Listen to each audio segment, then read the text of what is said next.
क्या होता अगर रहमान डकैत नहीं मरता? क्या हमजा का मिशन सक्सेसफुल हो पाता और इसका इम्पैक्ट लियारी पर क्या पड़ता? क्योंकि हम लोगों को पता है कि रहमान डकैत सत्ता पर उतर चुका था अपनी एक नई पहचान और एक नई पार्टी को लेकर। अस्सलाम वालेकुम नियारी।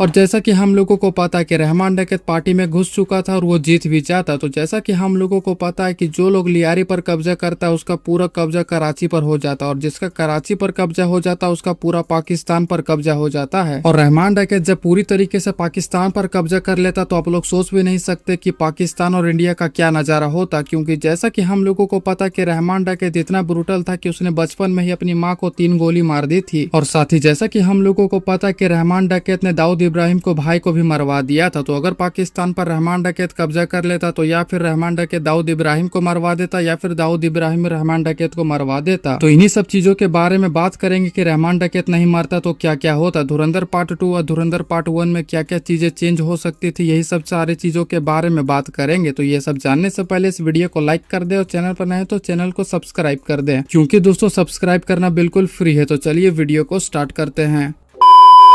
देखो, रहमान डकैत उसने लियारी में एक अलग ही पहचान बना रखी थी, एक अलग ही दबदबा उसका बना हुआ था। क्योंकि दोस्तों उसका पहचान ही इस लेवल की थी क्योंकि उसके सारे जो लोग हैं ना वो पूरी तरीके से उसके खिलाफ लॉयल थे। जो भी लॉयल नहीं रहेगा उसका क्या हश्र होता ये तो आप लोगों को पता ही है। रहमान डकैत की दी हुई मौत बड़ी कसाईनुमा होती है। रहमान डकैत का फंडा सिंपल था, जो उसके साथ है वो उसका दोस्त है, जो उसके खिलाफ है उसकी मौत पक्की है, जो कि हम लोगों ने मूवी में देख भी लिया था। रहमान डकैत का सबसे बड़ा वेपन था उसके कौम के लिए उसकी लॉयलिटी, जो कि दोस्तों चारों तरफ फैली हुई थी, जो कि दोस्तों सारी तरफ से हम लोगों को खबर देती थी रहमान डकैत को कि कौन उसके खिलाफ है कौन उसके साथ है। और ये बात तो नेचुरल है कि जिसका जितना बड़ा नाम होता है उतने उस बड़े उसके दुश्मन होते हैं। जैसे कि अरशद पप्पू, असलम चौधरी, ये सभी उनके बड़े बड़े दुश्मन थे। असलम चौधरी ने तो एक बार रहमान डकैत को मार ही दिया था, लेकिन जमील जमाली ने उसे फोन कर बचा लिया, क्योंकि जमील जमाली को उस समय रहमान डकैत की जरूरत थी, जो कि सत्ता में जमाल जमीलों को ऊपर लेकर जा रहा था। लेकिन जैसे ही जमील जमाली को पता चला कि हम लोगों को रहमान डकैत अलग ही सत्ता उतर रहे अपनी पार्टी को लेकर, तो जमील जमाली की होश ही उड़ गई थी। देखो, यहाँ तक तो सब कुछ ठीक चल रहा था, रहमान डकैत सत्ता में अपनी पार्टी को लेकर उतर जाता और लगभग जीत भी जाता है। लेकिन यहीं पर जमील जमाली, असलम चौधरी और हमजा मिलकर रहमान डकैत को मरवा देते हैं।